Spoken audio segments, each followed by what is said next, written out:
Good morning, everybody. Today I'm joined with Mo Khan, the CEO of hVIVO. How are you, Mo? Oh, well, thank you. How are you? Great, great. Well, this morning you've announced an exciting development, the signing of a £11.5 million contract with RSV, the respiratory syncytial virus. Have I pronounced that right? Almost there, Martin. Almost there. Almost, That's, almost, that's, yes. a, that's a great Well, English effort. is my second language, as I tell everyone.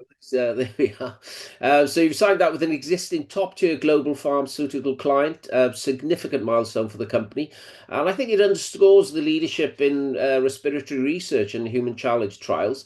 Mo, obviously, congratulations on this. Can you share some more details about the deal?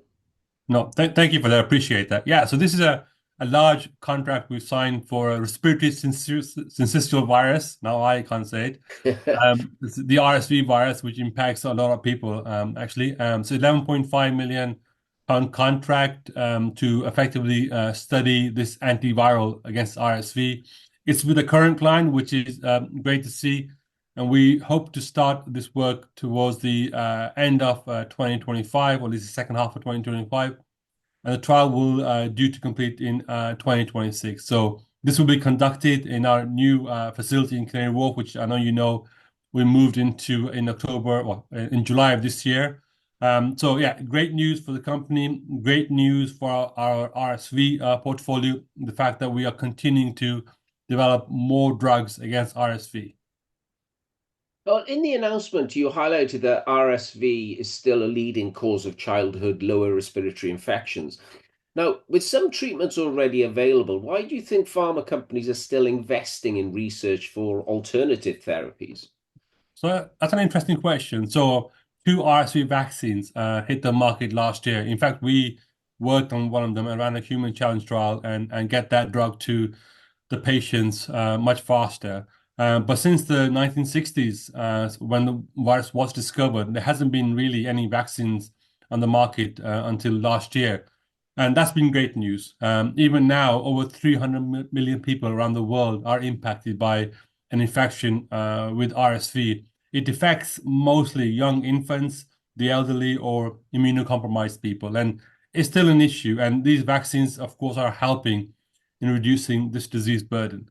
But this isn't the answer to everything. As you know, not every vaccine is 100% effective. And we don't have any long-term durability data on these two vaccines. We don't know how long the effect will last. And the viruses, I mean, the viruses are generally very intelligent. They can actually mutate and resist certain treatments and vaccines as well. So the research for more drugs in RSV will continue. So you're looking at oral vaccines, for example, rather than having injection, or multivalent vaccines where you're taking one vaccine that's effective against more than one pathogen. And then there's the antivirals. So this is where you actually catch the infection and how do you treat it? Because vaccine is too late for the vaccine to build immunity into somebody who has already been infected. So the RSV R&D spending will continue. We've got a good portfolio in a pipeline for RSV. I mean, just imagine if people stopped doing any more research in antibiotics after penicillin.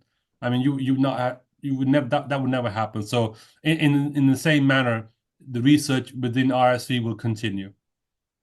So I suppose we can very much think about, I suppose, well, most people are familiar with how the COVID vaccines sort of mutate. Sorry, the COVID-19 mutated and the vaccines are always evolving. What you're saying is with RSV, that'll be continually evolving R&D and investment going into those therapies, yes?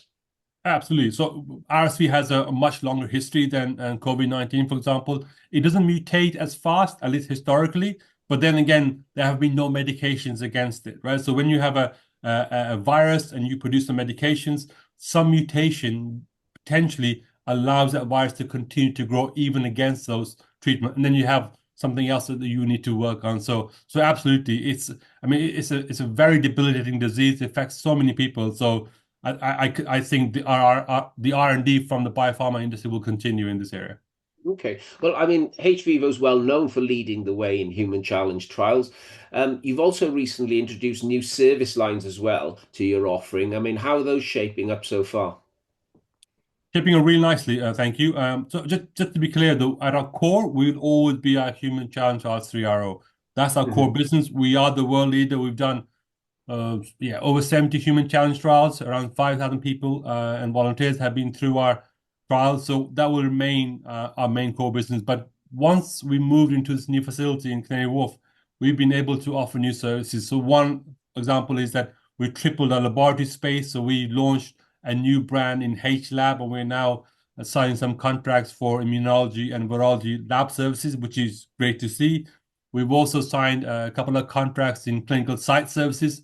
This is where we're offering clinical trial services on an outpatient basis, so non-challenge trials.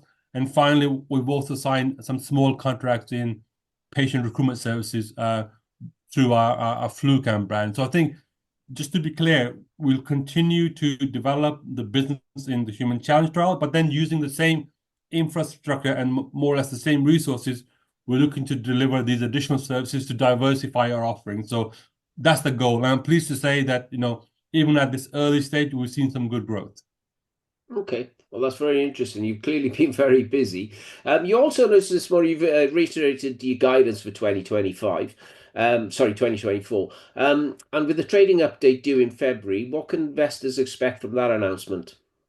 Yeah, so for 2024, first of all, we're reiterating that we will achieve 62 million pounds in revenue, and we expect to deliver EBITDA within the higher end of the market expectations. And considering we're so close to the end of the year, we're pretty confident we can deliver on both those metrics. For 2025, as per normal, we will give guidance before the end of February. I mentioned earlier, I think in September, that we had around 40 million pounds in what I call near to midterm opportunities, and this is one of the ones I mentioned. So this is good to see this one signed, but we also got a number of other opportunities still on the go, and we're hoping to get them signed. That's been one of the challenges for us, to be honest with you, because getting people to sign on the dotted line has been a challenge with regards to some I think depression in funding for some of our clients. But the pipeline, these are the number of opportunities we're currently working on trying to close them, has never been higher. So I'm very confident that long term we will do well, and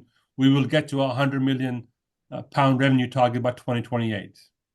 Well, that's great. Well, thank you so much for your time today, Mo. It's been great to hear about the exciting developments at hVIVO, and like everyone else, I'm very much looking forward to hearing the updates in February. Thank you very much for having me on. Take care. Thank you. Bye.